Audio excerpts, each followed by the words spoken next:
Okay, here we are. We are going to do a new podcast in English. That's amazing because my friend who is going to introduce himself is going to, you can start to introduce yourself first. Okay. Hi, I'm George. I guess 24, and I'm from England. Where in England, George? I'm from the southeast coast in Kent, in a small town called Lydd. That's where I grew up. How far is it from London? It is approximately 66 miles, about an hour and a half drive. So how often did you used to go to London? When did you start to go to London? I started going to London, I guess, around 8 or 9. I used to go with my grandma every vacation from school. We used to go to the museums or art galleries and the History Museum, the V&A, the Science Museum. So I grew up doing that, and we used to do day trips. And then as I slowly got older, we used to go more with my mum just for a day out, just to go and see the city, because we grew up in a small little village of maybe 3,000 or 4,000 people. So is it the farm side, or is it what kind of? So it's surrounded by fields, sheep, everything like that. But I live in the center of the village. Oh, so but you had all that beautiful countryside around you. Yes, all the time. And driving to school every morning, it was 15 minutes to the next village. So driving past, I'm from marshlands, so everything's flat land. So I don't have like the Norwegian mountains or fjords like that. So it's just completely flat farmland, and then also less than 5-minute drive to the seaside. And I think we have some of the best beaches in England, where I'm from. So the closest beach that's 5 minutes is just stones, and then if you drive 10 minutes, it's pure sand. So I have a mixture of both, and it's perfect. So, you grew up in the countryside. Did you do any kind of sport, or what was your interest when you grew up? Growing up, I wasn't the sporty type, but I was in swimming school every Monday from the age of 4 until I was 17. And through that, I just obviously perfected how to swim, and I trained how to be a lifeguard. And I learned also how to swim in the sea with like 20-foot waves, everything like that. That's my strong point. That's what I love most, is swimming. But kind of gave it up when I got into exam season in high school, and never really got back into it, even though I wish I can. Yeah. But we were swimming yesterday. Yeah. And you really liked it. That's my happy place. That's your happy place. Over this summer as well, being with friends when going down to the beach here in Oslo, I was always the one telling them to all get in the water, and not to care that it's cold, because it's fun. And once you're in there, you warm yourself up anyway. But so you grew up there, and then you are here in Norway. And so why did you come to Norway? Oslo? So I went to London. I studied in London for 3 years doing fashion, communication, and styling. And then it got to the 3rd year, and I just didn't want to be doing that course anymore. And I didn't really know what I wanted to do. I just kind of had like a bit of a crisis of like identity crisis of not knowing fully what I wanted to do. I was offered like a job in London being in fashion PR, but I wasn't sure. And I also didn't want to be in London. And then also the amount of money I would have been paid for that job and living in London, I would have had to borrow like 3,000 crowns a month from my mum just to even keep it stable. Okay. Because you can really afford, London is so expensive now for what you're being paid. And then, but during my time at university, I was studying with a girl called Nina, who is Norwegian. And with her, I came over the 1st January of university. So after like 5 months, I came to Norway, and I spent 2 weeks in Einskog, at her family house in the middle of the forest up in the mountains. And for me, I call it rehab, because it's just the quietest place I've ever been. And it's just a place that you can just completely relax. I've never experienced anything like that. And then my second time was then coming back on May 17th. And then I got to experience Oslo on the Norwegian Independence Day. And then it came a cycle for the next 3 years that I was coming in January and in May. And in my last year, because in the January at that time, I went to a party and I met a load of other Norwegians. And I became friends with 2 or 3 of them. one of them being my best friend now, Christina. I was supposed to come back in the April, but my friend Nina couldn't host me. So Christina said, why don't you come with me for the Easter break? And we stayed a week in Oslo, and then I went and met her family down in Bali. And then I was just coming to finishing my degree, still not knowing what I wanted to do. And then Christina said, our housemates just moved out. Would you like to move in? So I finished school on the Friday and I moved here on the Monday. Wow. Yeah.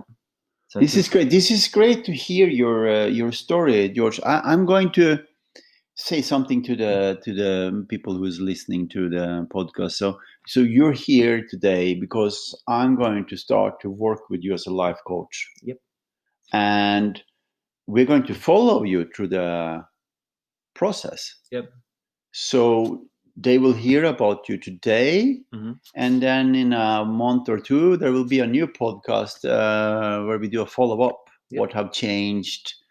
So this is great to hear this information first. And today we are also filming it because I'm working with 9 different energies in your body, and we're also going to use that in the life coaching to live a more fulfilled life. Yep.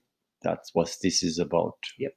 How do we increase our life quality?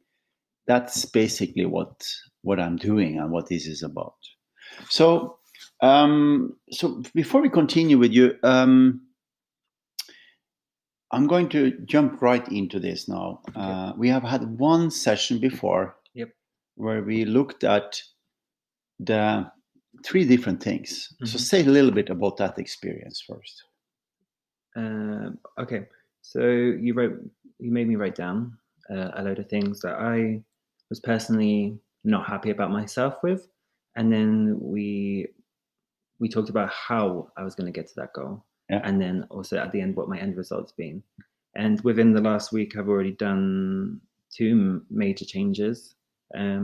One being obviously learning Norwegian. I put it off for 3 years, and now I'm booked in. I'm ready to start my Norwegian classes in 2 weeks' time on an intense level. And then also it's just exercising every day. I did it last year. I lost 25 kilos, and then during Corona, I kind of just lost motivation for it. You lost motivation, yeah. Yeah, and so over the weekend, I went hiking over the Oslo mountains. I have not done that.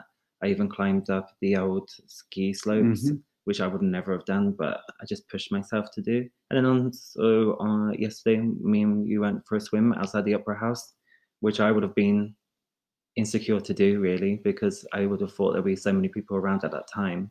But really, yesterday morning, there was no one there, and no one really cared either, with the people already at the sauna. So let's do some. Let's open up to see what's your pattern and what you can recognize through your life since you grew up in that little town. Yep. And up to today, where there is patterns in you that takes you away from doing what you want to do. Yep. Okay. Yeah. So let's go back again to that's why I asked you about the beginning of your life and how you grew up. So let's go back to your place where you grew up. Yep. So tell me more about how it was to grow up. Growing up was perfect. I would say I had the perfect childhood, really. I was surrounded by love. I grew up in a single mother household. I don't really remember ever living with my dad. I saw my dad every Sunday. That was the agreement between my parents. So it was just for a very long time until I was around about 10, just me, my sister, my mum. And then my stepdad came on the scene. And then I had my little brother turned up when I was 12. And that just created a louder house. That's it for everyone that ever comes to my house. It's you have to be loud to be heard. That's what it is. We're just allowed a bunch of people, and very strong and opinionated people too. Yeah. So, for example, I also live with my grandmother and my grandfather. My grandma, we call her the matriarch. Whatever she says goes. She is very, very much like that. But the house I grew up in, my mum actually brought off my grandparents. So my mum has had the same bedroom since she was like 15. So this house has a very strong family rooted to everyone. It was because my grandparents didn't grow up. They for I think around 2004, they gave up the pub that they owned for 27 years. They were very much of a fixture, I believe, within the community. Where I grew up also with a lot of people knowing who I was without me knowing who they were, obviously from being young. Very good. So I'm going to stop you there. So that's your story. Okay, great. Yep. So now we build a base camp around, this is the story of George. Yep. So who are you in this? Forget your grandparents and your parents and your sisters and brothers. Yeah.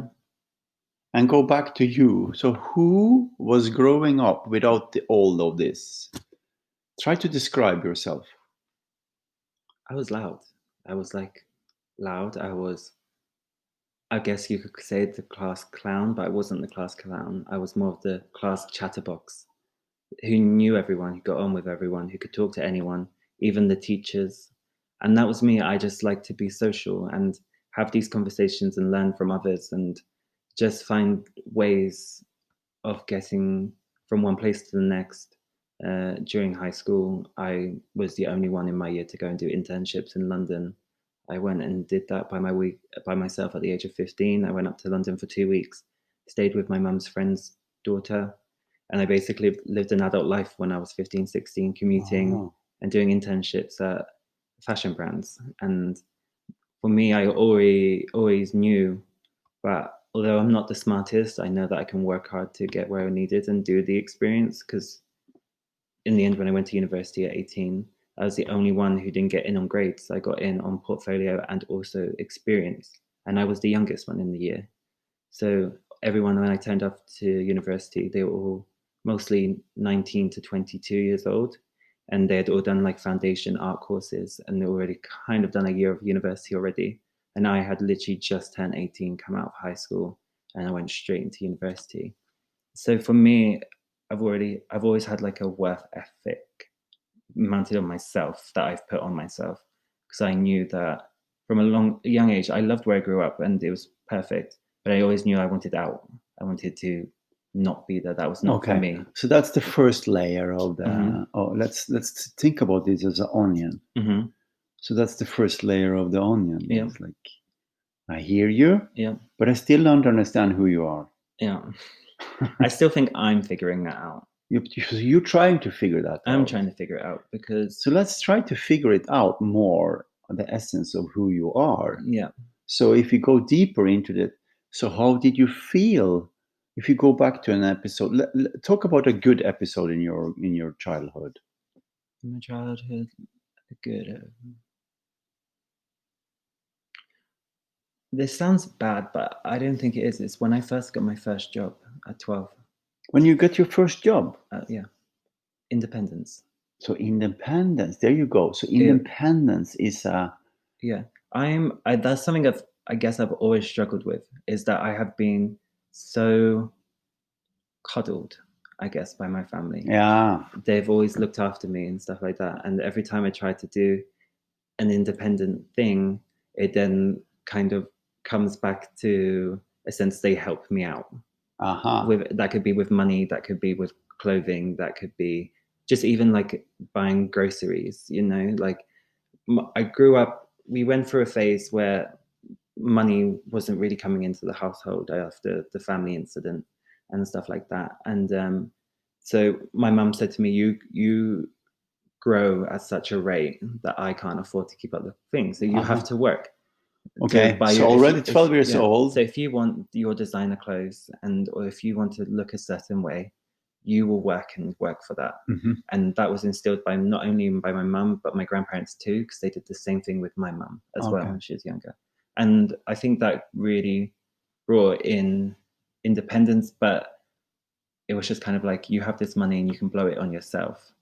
And I wasn't really taught understanding of money.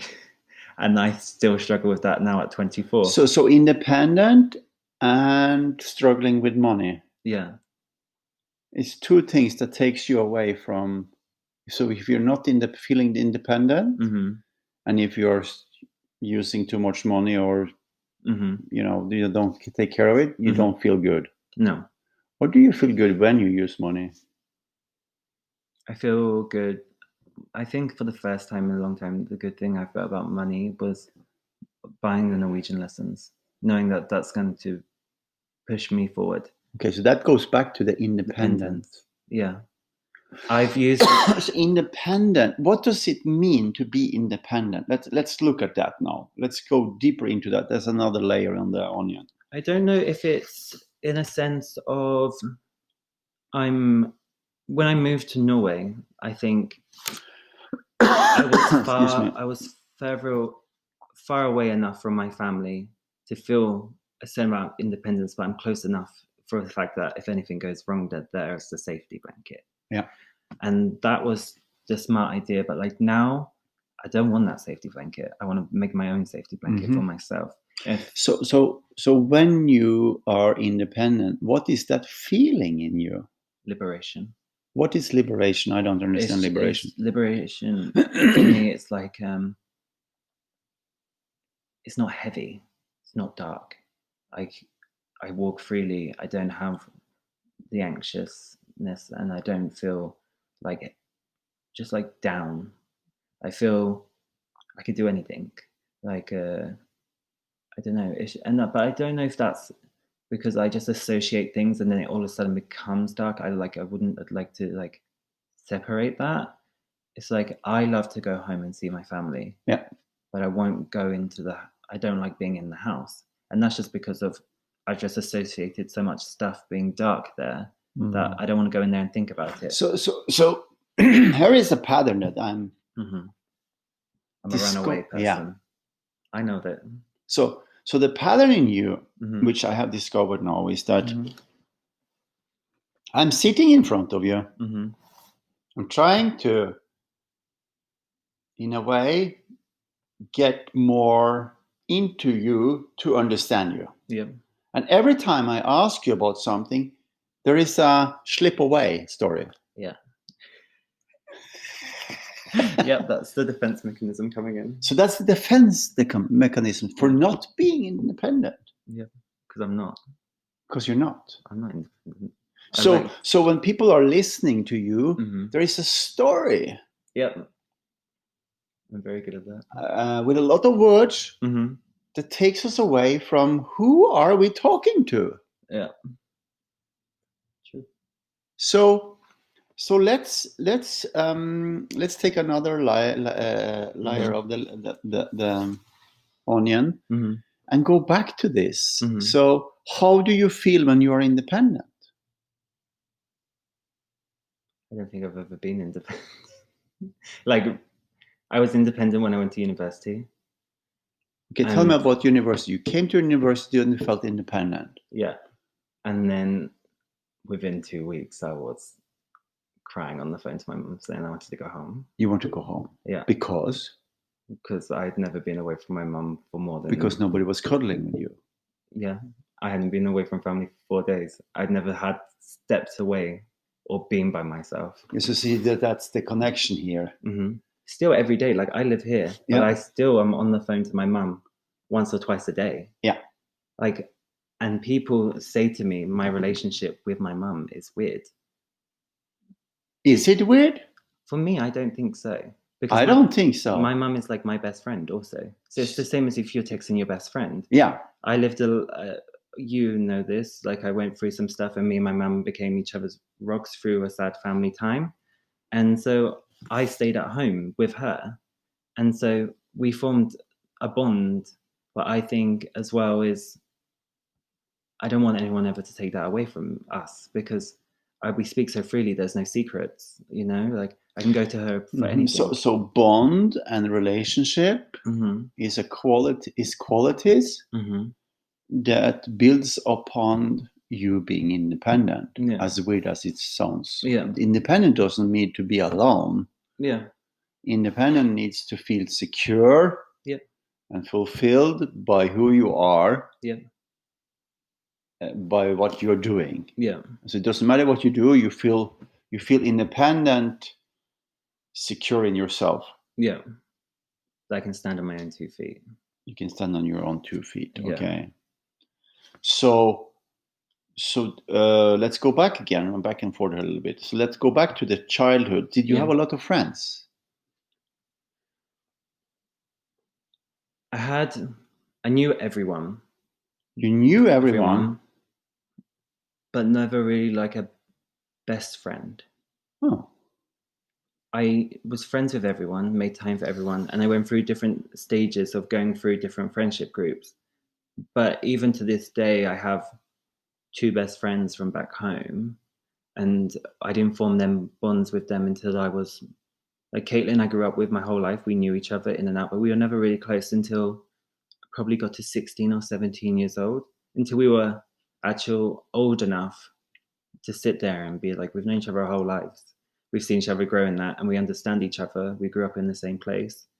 And then Grace as well. Grace came in, and she went to school she went to London for a year to study, came back, and for me, she was just fascinating, and that's who I learned from, and also kind of inspired me to go to London, in a sense, to go and study. So who are you when you are with friends?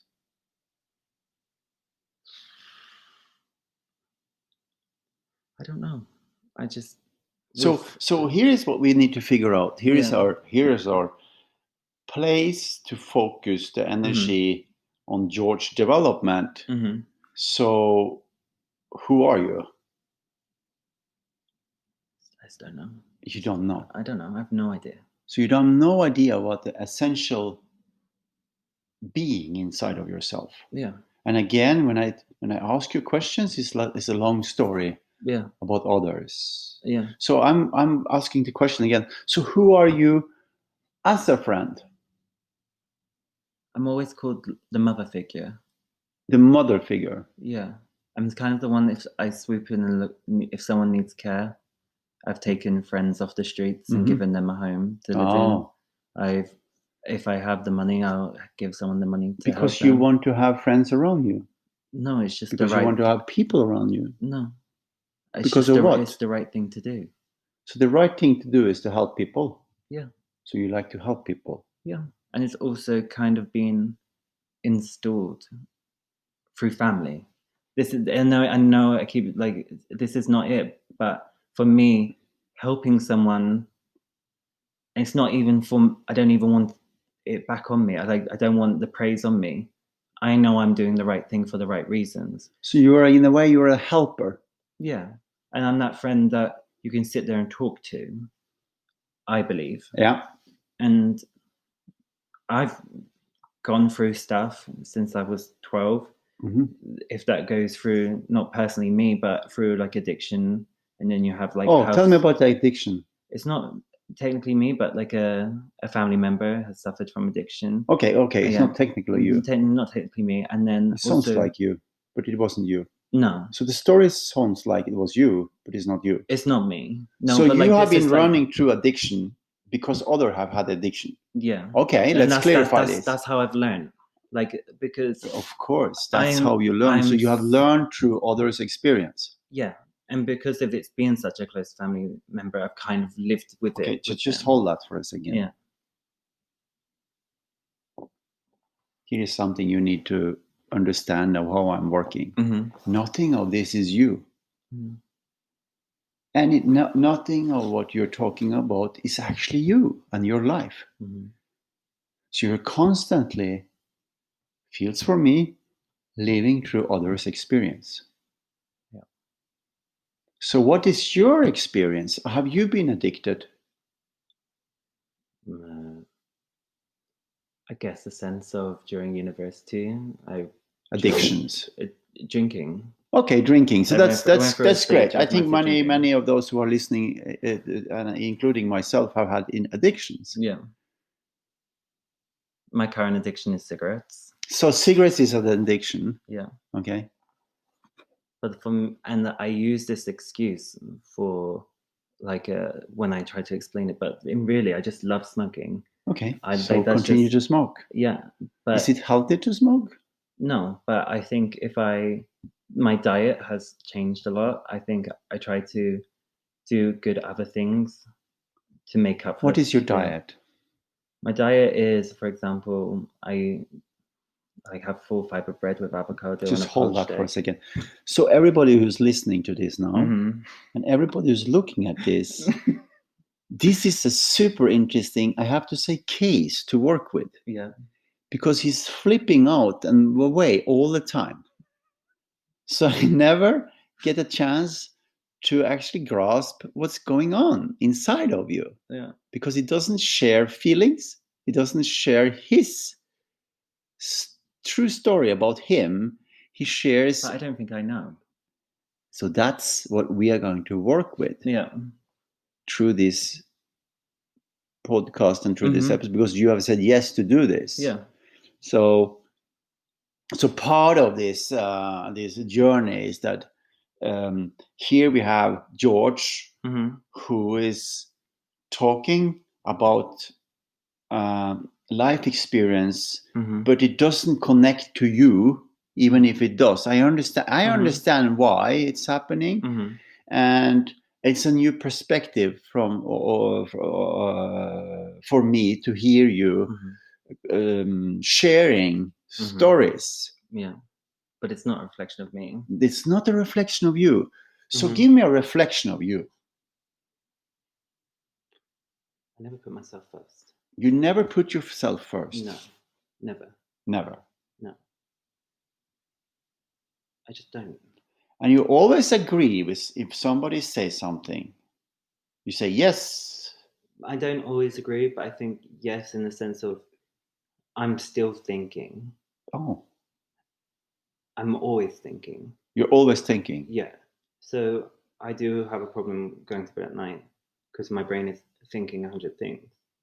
For example, coming back from Alston and being away from Ålesund. work. Yeah. Yeah. And coming back after a week of vacation. You've been 1 week vacation in Ålesund with your friend. And I'm coming back to work. And I automatically think I'm in trouble. I automatically think I'm going to get fired. Oh, so and that's how I live my life. Here we are talking about something that we are going to look at.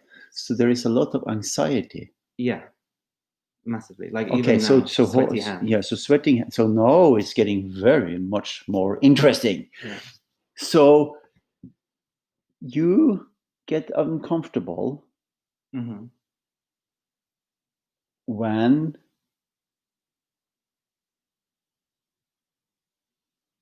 people are telling you things, or it could be anything. It could be anything. Growing up at my mum's house, I wouldn't walk down to the store, down the end of the road, and that's like from. So where do you think the anxiety comes from?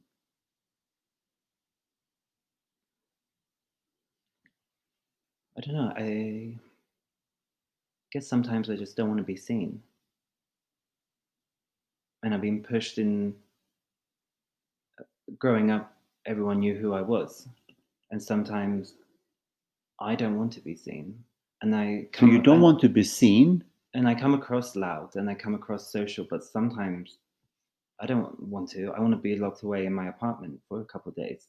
I just need that mental reset and be with yourself. Yeah, I like my own company, and some people think that's so strange. Well, that's great. That's actually a really great value to have, to be able to be with yourself. I'm comfortable enough to be in silence with friends, and sometimes I struggle with my friends that can't stand silence, because I think if you're comfortable with your friends, you can sit there in silence. You can sit there in silence, watch TV, and not have to talk to each other because you're uncomfortable. And I think as well, with my friends, going back to the question you asked me, how I am with my friends.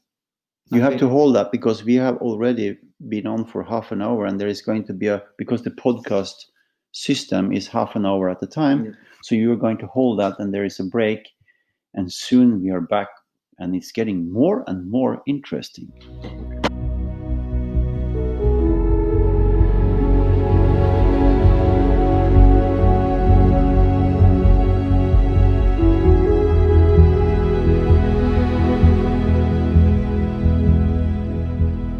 There we go. So short break. George has been out for a smoke. We are up here in the cottage. How is it? Do you like to be here? I love it here. I think although I love the city, I need a break now and again. And this is just peaceful for me. It is peaceful. This reminds me of home. Yeah. Not in the sense of like the woods and stuff, it just the quietness. Yeah. Sometimes I just need that escape. And obviously during Corona, you're being stuck in the city. And I think as well, being up here is just refreshing and you can regather yourself. Yeah. Especially being up here with you and we have open discussions. We talk about stuff like that. So, but okay, so we're going to continue a little bit more. This is more a discovery of George, and then we are going to work together, and then we will get back to another podcast later. It's a perfect example of what's happening with people. There's a lot of stories of their life or what they think they are. It is their life. Yeah. And it takes some time because before we get into the essence of who you are and what you need and what you want to work on yourself to do a transformation. Yeah. Which is one of the things that you could choose to do with me, is to go through a complete transformation process and change those things that you are aware that you really want to change. So if you look at that now, we changed the topic. So let's look at, what do you want to change in your life?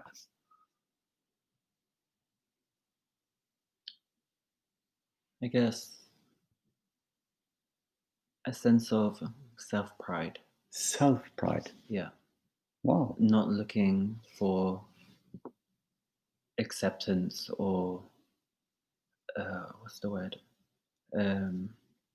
When someone like hypes you up, I guess the word self-acceptance. Self-acceptance. I like the self-pride word. Yeah, it's not getting the acceptance or getting someone to boost my ego to make me feel better. I'd rather be able to do that for myself and be prideful and accepting of myself fully. Okay, let's hold on that for a second, and then we go to 6 months in the future. We have been working 6 months. We have done a transformation process. George is feeling self-pride. How does it look for you, inside or outside? Comfortable, stable, also never doubting everything that I do. If that comes to work life, to life in general, never having to second guess, not to overthink everything. So you feel that you're overthinking? Yeah. So in 6 months' time, you're not overthinking? Yeah. So you're in the moment? Yeah. For one example is, I won't go to the same store 3 days in a row, because then they think, oh, why is he coming in and buying so much food? He's so fat. When I'm not, I'm just buying dinner. Like, that's how my brain works. Like, I just overthink This is everything. great. So your brain works like this. You go into a store 3 times a week. Yeah. And then you don't want to go there. Yeah. Because then you think that they think something about you. Yeah. That was amazing. Yeah. So that's what we need to work on. Yeah. Okay, continue. This is great. And also just not being so easily trying to please other people. I think I'm a people pleaser. And you are a people pleaser. I just always make sure you when you do what you please people is that you delete yourself. Every time you please somebody, of course sometimes it's okay, but every time the pleasing energy comes into the to the energy field between people, that's the delete button. You put delete on yourself. Yeah. Being nice, being yourself, being what I call a great person with others, it's completely okay. Yeah. But as soon as you feel the energy of pleasing, that's the delete button. Yeah. So you get smaller and smaller and smaller, or the feeling of yourself gets smaller and smaller. Okay. It's also you've experienced this firsthand when you come in and go, "How are you today?" And I'm like, "I'm fine," and then I'll switch it onto you and be like, "How are you?"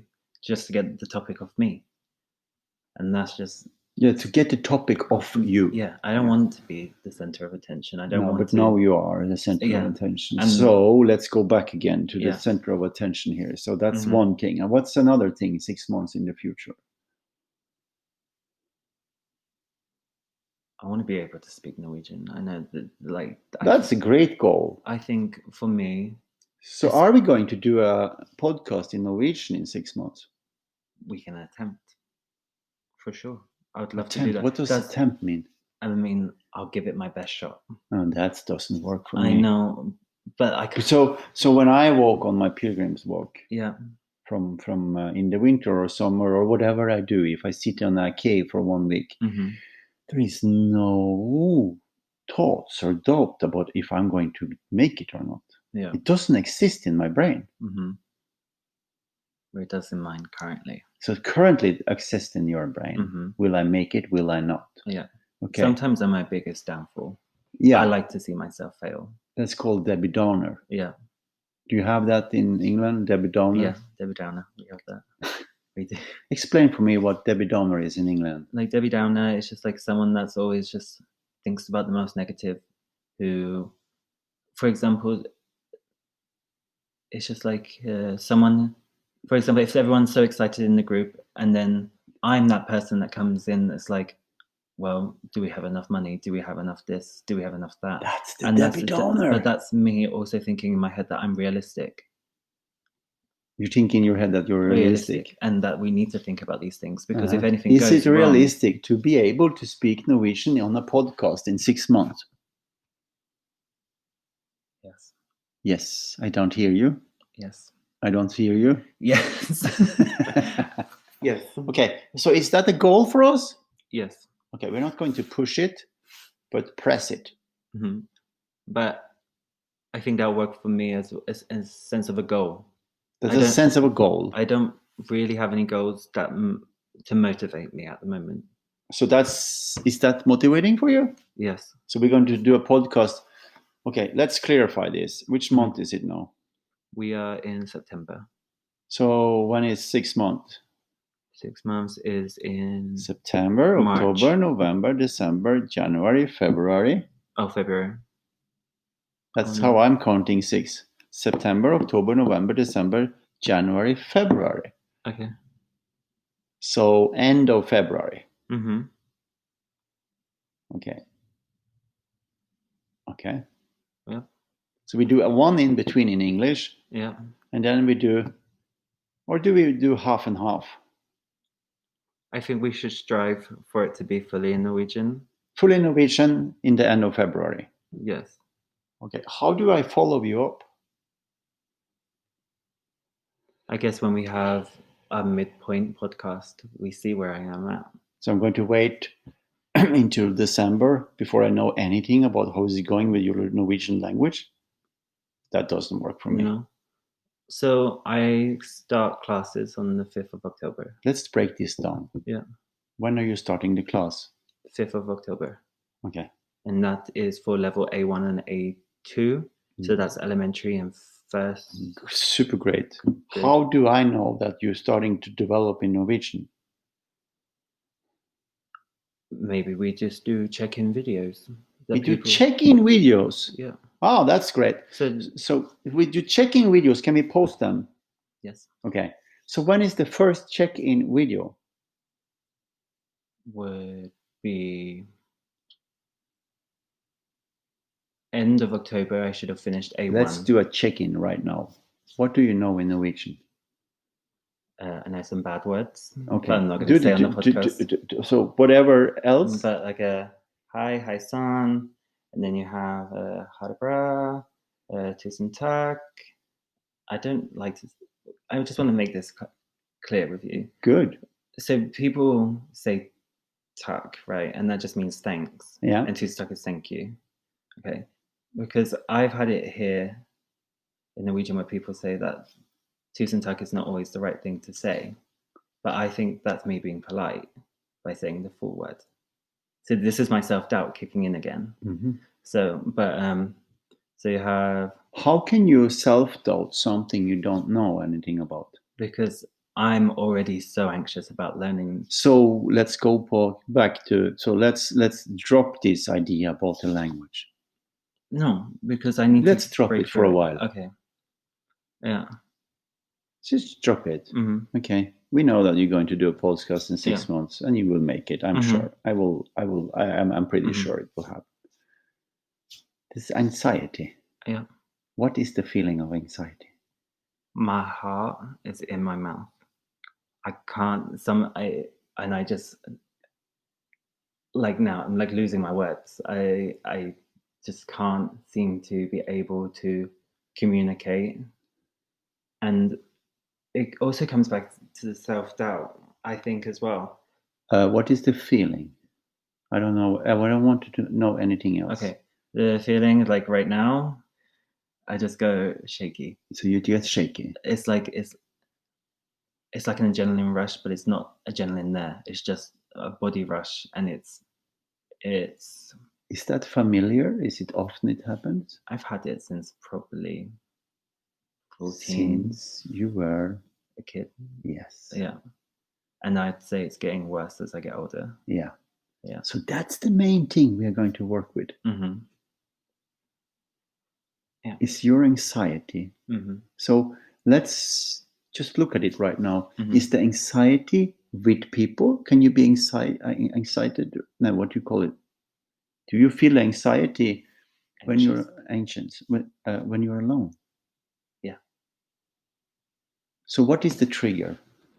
Could be anything. Anything really? You are if I'm in thinking about or doing? No, it could come out of nowhere. It really can. I could be walking down the street and then one sound. So where do you think it comes from? Where does the anxiety come from? I don't know. You don't know? I think it's been so do you think it comes from the sound? No. Where do you think it comes from? I get anxious when I'm in a room with new people. Do you trust me? I trust you. Where does the anxiety comes from? Being honest, yeah. I don't know. So you don't know. I don't know. I'm going to explain something for you. Anxiety comes from yourself. Yeah. And it's emotional. Mm-hmm. It's thoughts. Mm-hmm. It's the heart. Mm-hmm. Sexual triggers. Mm-hmm. It can be anything that causes an emotional feeling mm-hmm. that you recognize in yourself that reminds you about something that happened before. Okay. So if it didn't happen anything, mm-hmm. you will not be anxious. Mm-hmm. True. If it didn't happen anything, weird things in your life, or not weird, or whatever it is. Yeah. So that's what we are going to look at, not on this podcast. Yeah. But we're going to do a discovery where what's going on with your body mm-hmm. when this anxiety arises in you. Yeah. Because that's what causes stress. Yeah. So anxiety causes stress, and when you get stressed, it explodes in your body, mm-hmm. and the nerve system, and everything is going around in you, and you're starting to sweat in your hand. Yeah. Okay. So give me one example of when you are completely relaxed in your life. My home. Your home. I think probably in the last 4 months, now that I live alone.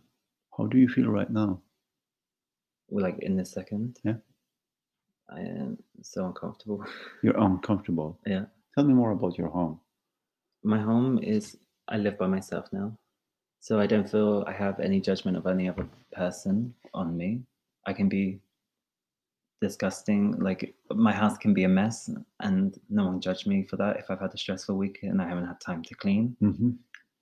It's like I go home and there's no one, I don't feel like there's anyone watching me and stuff like that. Mm-hmm. If that makes sense. Like it makes sense. You don't want to be watched. I can just shut out the outside world, basically. Okay. That's my opinion of what my home is. Okay. My home is my center. So we need to do an operation. I call it operation. Okay. We need to operate your brain and your heart and your feelings and your body. Mm-hmm. And the operation is that you allow me to be with you, to go through your stuff, so we can figure out together what's you and what's your story. Okay. And when we start to dig into that, you will get more in contact with your feelings. Yeah. And when you get more in contact with your feelings, you can be with your feelings until you feel yourself. Yeah. Okay? But what I need to learn you first before we go to any kind of that stuff is that how do you feel yourself? So you need to do some exercises where you feel yourself. Okay? So you have a base camp where you create a very good atmosphere in your body. And when you create a great atmosphere in your body, you will understand when you are feeling after your feelings, after a while, you will feeling your consciousness feels the feeling, and you will discover that there is no feeling. Okay? Yeah. Which is a weird that's way of looking at it, because where is the feeling? Yeah. If you go into your body and you feel, so where is the anxiety right now? Like from the neck to the heart. So feel that anxiety. So close your eyes and feel your anxiety. So where is it? At the back of my throat. Okay, so be with your back of your throat. Taste it. Yeah. What does it taste? It's just like a massive lump in the way. It's just like, I don't know how to explain it. It's like a boulder there that just, and everything's just kind of like falling around it. Good description. Just like something is, and it sounds weird, but it's like there's something in the way. So that's the things we are going to do in the beginning, is that to get you into your body and feel the different places in the body that something goes on, and be with that feeling until you feel yourself again. Okay, yeah. So it's a transformation process that's happening with feelings. So we go to a transformation process with your brain, transformation with your heart, a transformation process with your body. And it will be a complete transformation process with George. Yep. So you will not get rid of bad feelings or a discomfortable world, but you will be able to deal with it in a very different way. Well, it's going to be any better way than I handle it now, isn't it? Yes. So we were talking about working with you physically today. We're not going to do that because it's enough now for today. And then we get back to the listeners in a month or two. I think 6-7 weeks.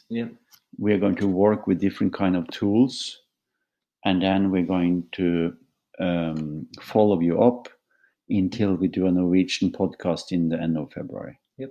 Okay? Very good. Super nice, George. Thank you very much. Thank you so much for this interesting, cool podcast. Well, thank you very much for having me. Okay.